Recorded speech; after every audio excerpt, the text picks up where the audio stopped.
जय हिंद दोस्तों। आप सभी लोगों का बहुत बहुत स्वागत है। तो जितने भी लोगों को वनडे एग्ज़ाम वीपीओ और जूनियर असिस्टेंट देना है, तो आप लोगों के पास अब बहुत ज़्यादा टाइम नहीं है। अगले 3 से 4 महीने के अंदर दोनों एग्ज़ाम हो जाएंगे। आयोग की पूरी कोशिश है कि वीपीओ का जो एग्ज़ाम है वो अप्रैल एंड तक करा लिया जाए, और मई का जो टारगेट है उनका वो इसी वीपीओ एग्ज़ाम के 20 से 22 दिनों के बाद होगा। तो देखिए, पेपर का जिस तरीके से स्तर बढ़ाया है यूपी ट्रिपल एससी ने, अब वो 4 की बजाय 5 ऑप्शन पूछ रहे हैं, और कंप्यूटर और यूपी जीके का उन्होंने बहुत अच्छा लेवल एक बना दिया है। उसके साथ ही आप ये उम्मीद कर सकते हैं, जैसा अभी जूनियर असिस्टेंट 62 पदों का पेपर हुआ था, तो उससे हम ये उम्मीद कर सकते हैं कि आने वाले टाइम में भी एक अच्छे लेवल का पेपर आपको देखने को मिलेगा सब्जेक्ट से भी। तो देखिए, जूनियर असिस्टेंट जिनको देना है उनको 30 नंबर की हिंदी तो देनी ही देनी है, अच्छे से पढ़नी है, क्योंकि 30 नंबर आपको हिंदी का उसमें पूछा जाएगा प्रश्न। उसके अलावा 15 नंबर का आपसे रीजनिंग पूछा जाएगा, 20 नंबर का आपसे जीएस और करंट अफेयर्स को मिलाकर पूछा जाएगा। दूसरी तरफ आप देखेंगे तो 15 नंबर का कंप्यूटर भी पूछा जाएगा, और 20 नंबर का यूपी जीके बिल्कुल कंफर्म है कि आपसे पूछा जाएगा, क्योंकि ये फिक्स्ड पैटर्न है, 15 नंबर का कंप्यूटर और 20 नंबर का यूपी जीके। तो हिंदी को बिल्कुल भी इग्नोर नहीं करना है, बहुत अच्छे तरीके से पढ़ना है आपको। बहुत सारे लोगों की क्वेरी आ रही थी, तो देखिए, जूनियर असिस्टेंट के लिए जो दक्ष बैच है और वीपीओ के लिए जो सामर्थ्य बैच है, अगर आप उससे जुड़ना चाहते हैं, आप कहीं से भी प्रिपरेशन और कर रहे हैं, तो आप बिल्कुल वहाँ से चीज़ों को रिवाइज करिए, और जो भी यूट्यूब पे आपको फ्री में चीज़ें दी जाएं उनको आप पढ़ते रहिए। जो लोग कार्यक्रम से जुड़ना चाहते हैं, सिस्टमेटिक तरीके से उस चीज़ों को पढ़ना चाहते हैं, तो ये जो नंबर है 8744903539, आप इस पर व्हाट्सअप करके आप इन्फॉर्मेशन ले सकते हैं। वहाँ से आपको डिटेल पता चल जाएगा। तो देखिए, सबसे पहली बात, इस बार का जो 62 पदों का यूपी ट्रिपल एससी का जो जूनियर असिस्टेंट का एग्ज़ाम हुआ था, 2021 का ये पेड से निकला हुआ था एग्ज़ाम था, और इसकी शॉर्ट लिस्टिंग हो गई थी, इसका एग्ज़ाम कराना था। इसमें अगर आप ध्यान से देखेंगे तो 30 नंबर के हिंदी में लगभग 9 से 10 नंबर, 12 नंबर, 11 नंबर, इन्होंने 9 से 10 प्रश्न जो हैं वो पूछ दिए थे रचनाओं से। तो जो बड़े बड़े कवि हैं, जो रचनाकार हैं, उनकी रचनाओं से इन्होंने प्रश्न पूछे थे। अगर आप उसको ध्यान से देखेंगे तो उसमें 5 से 6 7 नाम ऐसे हैं जिनकी रचनाओं को इन्होंने बार बार विगत प्रश्नों में भी, जो अब तक जितने भी इन्होंने प्रश्न पूछे हैं यूपी ट्रिपल एससी ने, और हाल फिलहाल के जो एग्ज़ाम हुए हैं हिंदी के, सभी में इन लोगों के खास नाम हैं। कुछ ऐसे चर्चित लोग हैं, कुछ ऐसे चर्चित रचनाकार हैं जिनकी रचनाएं बार बार पूछी गई हैं। तो हम लोग उन्हीं रचनाकारों को बेहतर तरीके से पढ़ेंगे, और इस वीडियो में इतना कुछ आप लोगों को मिल जाएगा कि फिर इससे बाहर बहुत मुश्किल है कि इस टॉपिक से कोई सवाल पूछा जाएगा। तो देखिए, पढ़ने का तरीका थोड़ा सा बेहतर तरीके से बढ़ाते हैं। ये रामधारी सिंह दिनकर जी हैं, आप इनको देख सकते हैं। इनकी जो प्रमुख रचनाएं हैं उसमें है हुंकार, रेणुका, कुरुक्षेत्र, रश्मि रथी, द्वंद्व गीत और उर्वशी। तो देखिए, ये उर्वशी बार बार पूछा गया है पिछले साल के पेपर में। कुरुक्षेत्र पूछा गया है, रश्मि रथी पूछा गया है, और रेणुका पूछा गया है। हुंकार भी कहीं कहीं पूछा गया है, लेकिन ये उर्वशी, रेणुका, कुरुक्षेत्र और रश्मि रथी। तो याद रखिएगा कि ये किन्होंने लिखा है, रामधारी सिंह दिनकर जी ने लिखा है। अगला देखिए, ये मैथिली शरण गुप्त जी हैं। इन्हें भारत का राष्ट्रीय कवि कहा जाता है, तो बहुत महत्वपूर्ण है हमारे लिए इनको जानना। इसमें इनका जो सबसे फेमस, अगर आप देखेंगे जो चीज़ें लिखी गई हैं, उसमें एक जयद्रथ वध है, पंचवटी ये पूछा गया है, यशोधरा कई बार पूछा गया है, भारत भारती किन्होंने लिखा है, तो मैथिली शरण गुप्त जी ने लिखा है, और साकेत भी इन्हीं के द्वारा लिखा गया है, मैथिली शरण गुप्त जी के द्वारा। अगला देखते हैं, ये हैं महादेवी वर्मा जी। महादेवी वर्मा जी को आप देख सकते हैं। इनकी भी बहुत प्रसिद्ध कुछ रचनाएं हैं जिनके बारे में हमें जानना बहुत आवश्यक है। एक तो इनकी लिखी हुई है निर्जा, दूसरी है साध्य गीत, एक है दीपशिखा, एक इन्होंने लिखा है यामा, एक इन्होंने लिखा है रश्मि, एक इन्होंने लिखा है अतीत के चलचित्र, और एक है निहार। तो ये जो अतीत के चलचित्र है ये कई बार पूछा गया है, रश्मि कई बार पूछा गया है, दीप शिखा कई बार पूछा गया है, और निर्जा कई बार पूछा गया है। तो इससे हम ये पता चलता है कि ये जो रचनाएं हैं ये महादेवी वर्मा जी की द्वारा लिखी गई हैं, रची गई हैं। उसके बाद सुभद्रा कुमारी चौहान जी हैं।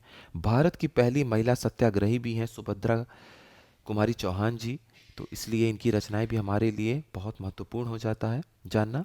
इन्होंने लिखा था झांसी की रानी। झांसी की रानी कई बार पूछा गया है कि किसके द्वारा लिखी गई है, रचना की गई है, तो ये सुभद्रा कुमारी चौहान जी के द्वारा इसे रचा गया है। मुकुल इन्होंने लिखा है, त्रिधारा इन्होंने लिखा है और बिखरे मोती। तो बिखरे मोती और झांसी की रानी कई बार पूछा गया है, तो आप याद रखिएगा, स्मरण रखिएगा कि सुभद्रा कुमारी चौहान जी के द्वारा इसे रचा गया है। कुछ और हैं रचनाएं, उन्हें भी हमें जानना जरूरी है। देखिए, मैथिली शरण गुप्त जी के द्वारा कई सारी रचनाएं हैं, जिसमें प्रमुख जो है वो आपका एक साकेत है, यशोधरा है, यहाँ देख सकते हैं जयद्रथ वध है, और और हम लोग आगे देखते हैं। बाकी आप यहाँ से भी वीडियो को पॉज करके पढ़ते रहिएगा, जो मोस्ट इम्पॉर्टेंट है वो आपको बताते चलते हैं, और बाकी आप इसको देखते रहिएगा। उसके बाद हरिशंकर परिसाई जी की है सुनो भाई साधो। सुनो भाई साधो इम्पॉर्टेंट है, इसको देख लीजिएगा। उसके बाद है पगडंडियों का जमाना, शिकायत मुझसे भी है, सदाचार की ताबीज़ और ठिठुरता हुआ गणतंत्र। तो ठिठुरता हुआ गणतंत्र देख लीजिएगा, सुनो भाई साधु देख लीजिएगा, ये हरिशंकर परसाई जी की है। हरिवंश राय बच्चन जी की भी बहुत सारी फेमस रचनाएं हैं, मधुशाला है, मधुबाला है, मधुकलश है। आगे अगर आप देखेंगे तो बाबू गुलाब राय जी के द्वारा भी कई सारी रचनाएं हैं, जैसे पाश्चात्य दर्शन का इतिहास, कुछ गहरे कुछ उथले, ठलुआ क्लब, मेरी असफलताएं, फिर निराश क्यों। तो ये फिर निराश क्यों और पाश्चात्य दर्शन का इतिहास, ये पाश्चात्य दर्शन का इतिहास जरूर याद रखिएगा कि बाबू गुलाब राय जी के द्वारा इसकी रचना की गई थी। वहीं हम बात करें माखनलाल चतुर्वेदी जी की, तो अमीर इरादे, गरीब इरादे, ये इन्हीं के द्वारा इनकी दो रचनाएं हैं। तो ये सब आप इसको अच्छे से देख लीजिएगा। पुष्प की अभिलाषा, ये इंपॉर्टेंट है, पुष्प की अभिलाषा भी माखनलाल चतुर्वेदी जी के द्वारा रची गई है। नागार्जुन जी के द्वारा भी लिखी गई है, अकाल और उसके बाद, ठीक है, इसके बाद ये सब देख लीजिएगा। और ये बादल को घिरते हुए देखा है, ये सब इनकी रचनाएं हैं। भारतेंदु हरिश्चंद्र जी भी इम्पोर्टेंट है हमारे लिए। देखिए, इन्होंने रत्नावली लिखी है, कर्पूर मंजरी लिखी है, मुद्रा राक्षस पे दोबारा इन्होंने लिखा है, अंधेर नगरी, सूरदास, प्रेम पलाप। तो ये सब इम्पोर्टेंट है। जयशंकर प्रसाद जी की ये एक इम्पोर्टेंट है, अयोध्या का उद्धार, आकाशदीप। और बाकी आप इस चीज़ों को देख लीजिएगा, लेकिन ये अयोध्या का उद्धार और आकाशदीप ये आपको पता होना चाहिए, और एक कंकाल, ये भी जयशंकर प्रसाद जी के द्वारा लिखी गई है। सुमित्रानंद पंत जी बहुत इंपॉर्टेंट है, इनकी सारी रचनाएं इंपॉर्टेंट है। चिदम्बरा, रश्मि बंधन, ज्योत्सना, वीणा, युगवाणी, युगवाणी इनकी इंपॉर्टेंट है। युगांत इनकी इंपॉर्टेंट है। उच्छ्वास है। तो देखिए, करना क्या है, आपको बीच बीच में इन चीज़ों को रिवाइज करते हुए चलना है। एक दिन में नहीं सारी ताकत झोंकनी है केवल इनको पढ़ने में, बार बार देखेंगे, 7 8 बार 10 बार, बार बार आपको चीज़ें याद हो जाएंगी। सूर्यकांत त्रिपाठी निराला जी भी बहुत इंपॉर्टेंट हैं।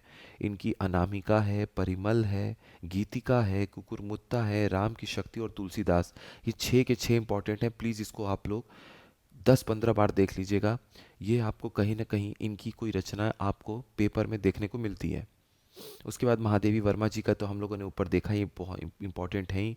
इनकी निर्जा है, दीपशिखा है, रश्मि है, अबला और सबला है। अबला और सबला भी इंपॉर्टेंट है, प्लीज़ इसको देख लीजिएगा।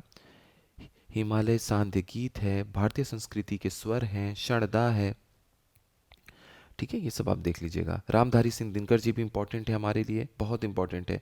नीम के पत्ते, रेती के फूल, वेणुवन, धूप और धुआं, रश्मि रथी। देखिए, कन्फ्यूजन आपको कहाँ हो सकता है, रश्मि रथी जो है वो रामधारी सिंह दिनकर जी के द्वारा लिखी गई है, ठीक है, और रश्मि जो है वो महादेवी वर्मा जी के द्वारा लिखी गई है, और रश्मि रथी जो है वो रामधारी सिंह दिनकर जी के द्वारा लिखी गई है। तो कन्फ्यूजन कई बार ऐसा हुआ है पास्ट में, रश्मि रथी को लोगों ने महादेवी वर्मा जी का रचना मान के उसको सही टिक कर दिया है, जबकि ध्यान दीजिएगा, जल्दी जल्दी में हम देख नहीं पाते हैं। रश्मि जो है वो महादेवी वर्मा जी के द्वारा लिखी गई है, और रश्मि रथी जो है वो रामधारी सिंह दिनकर जी के द्वारा लिखी गई है। उसके बाद कुछ और भी प्रमुख रचनाएं हैं, ये यहाँ से आप लोग धीरे धीरे करके इसको पढ़ लीजिएगा। एक तरफ लेखक हैं, दूसरी तरफ उनकी प्रमुख रचनाएं हैं। जैसे यहाँ पर अगर आप ध्यान देंगे तो प्रेमचंद जी के द्वारा है बूढ़ी काकी, और पंच परमेश्वर, निर्मला, मानसरोवर, रघुवंश। ये रघुवंश नहीं, रघुवंश तो महावीर प्रसाद जी की है, बाकी ये आप यहाँ से देख सकते हैं प्रेमचंद जी की है। तो ये सब भी आप लोग आराम से इसको देख लीजिएगा। रविंद्रनाथ टैगोर जी की भी है, जैसे गोरा, विसर्जन, चित्रा, राज, है ना, ये राज ऋषि, ये सब देख लीजिएगा। भरत मिलाप ईश्वर दास जी की है। इसको देख लीजिएगा, भरत मिलाप ईश्वर दास जी, इस पे कभी कभी पूछा गया है पहले, भरत मिलाप किन के द्वारा लिखी गई है। तो इसको धीरे धीरे आप लोगों के सामने ऐसे स्लाइड करके दिखा देते हैं, आप लोग इनको बड़े अच्छे तरीके से पढ़ लीजिएगा। जो आपको इम्पोर्टेंट लगे एक दो वो आप नोट कर लीजिएगा। बाकी मैंने आपको इम्पोर्टेंट वगैरह जितने हैं ऊपर बता दिया, ये एक्स्ट्रा है ताकि अगर कुछ और भी आपको टाइम मिल पाए अगर, या फिर आपको लगे कि और पढ़ लेना चाहिए, तब आप यहाँ से पढ़ लीजिएगा। अन्यथा जो ये ऊपर आपको दिया गया है यहाँ पर, ये इम्पोर्टेंट है, मैंने आपको इम्पोर्टेंट वाले बता दिए इनमें से। फिर इम्पोर्टेंट इनमें हम लोगों ने चर्चा कर लिया, और उसके बाद हम लोगों ने डायग्राम के हिसाब से जो मोस्ट इम्पॉर्टेंट है, जहाँ से आपको पता होना चाहिए, वो मैंने आप लोगों को अच्छे से बता दिया है। तो ठीक है, तो हम लोग इसी तरीके से बीच बीच में इंपॉर्टेंट टॉपिक्स पे चीज़ों को देखेंगे, ताकि ये जो एग्ज़ाम हैं जिनके भी अच्छे मतलब चांस बन रहे हैं वीपी और जूनियर असिस्टेंट के लिए, तो प्लीज़ आप लोग उसको अच्छे से देखते रहिएगा। बड़े एग्जाम पे आपका फोकस बिल्कुल बना रहना चाहिए, आरओ हो, फ्यूचर में आने वाली पीसीएस वैकेंसी हो, या फिर इस पीसीएस का मेंस देना हो आपको, तो बेहतर तरीके से आप लोग लगे रहिए। कोई भी क्वेरी है आप यूट्यूब पे नीचे कमेंट सेक्शन में पूछ लीजिएगा, वरना टेलीग्राम पर जय हो स्टडी एक्सटेंडेड, जय हो स्टडी मेन टेलीग्राम चैनल से आप जुड़े रहिए। जय हो स्टडी एक्सटेंडेड आप ज्वाइन कर लीजिएगा, वहाँ पर आप लोगों को मेरी आईडी मिल जाएगी, वहाँ पर भी आप चीज़ों को पूछ सकते हैं। आप सभी लोगों का बहुत बहुत धन्यवाद।